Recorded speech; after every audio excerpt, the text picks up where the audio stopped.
Safety pin ખૂબ જ નાની વસ્તુ છે, પરંતુ આ નાની એવી વસ્તુ તમારા કપડા માટે ઘણો મોટો અર્થ ધરાવે છે, ખાસ કરીને સ્ત્રીઓ માટે. ઘણી વખત તમે જોયું હશે કે સ્ત્રીઓ જ્યારે પણ સાડી પહેરે છે ત્યારે સેફટી પિનનો ઉપયોગ કરે છે અને પુરુષો પણ તેમનો કોલરને ટાઈટ રાખવા માટે પહેલાં તેનો ઉપયોગ કરતા હતા. પરંતુ તમારા મનમાં ક્યારે એવો વિચાર આવ્યો છે કે સેફટી પિનનું ઇન્વેન્શન શા માટે કરવામાં આવ્યું કે પછી તેને કોને બનાવી? કદાચ નહીં.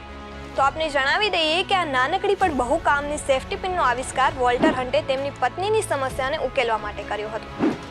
એક દિવસ વોલ્ટર હન્ટની પત્ની કોઈ કામ માટે બજારમાં જઈ રહી હતી. આ દરમિયાન તેમના ડ્રેસનું બટન તૂટીને બહાર પડી ગયું. આ પછી જ્યારે વોલ્ટર હન્ટને કંઈ સમજમાં ન આવ્યું ત્યારે તેમણે વાયરનો ટુકડો લીધો અને તેને પિન જેવી વસ્તુ બનાવી અને આ બટનની જગ્યાએ તેને મૂકી દીધી. આ રીતે પહેલીવાર હન્ટના મગજમાં સેફટી પિન બનાવવાનો વિચાર આવ્યો.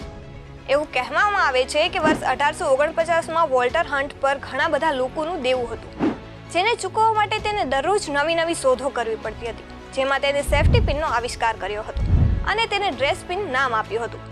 બાદમાં તેને આ ડ્રેસ પિનને પેટર્ન કરાવી અને પેટર્ન મેળવ્યા પછી જ્યારે તેણે બજારમાં તેને વહેંચી ત્યારે તેને બદલામાં $400 મળ્યા હતા.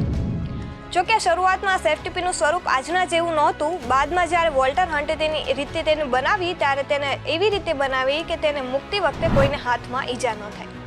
તો તમને આ માહિતી કેવી લાગી કમેન્ટ કરીને જરૂરથી જણાવજો અને આવી જ માહિતી માટે જોતા રહો મંતવ્ય ન્યૂઝ.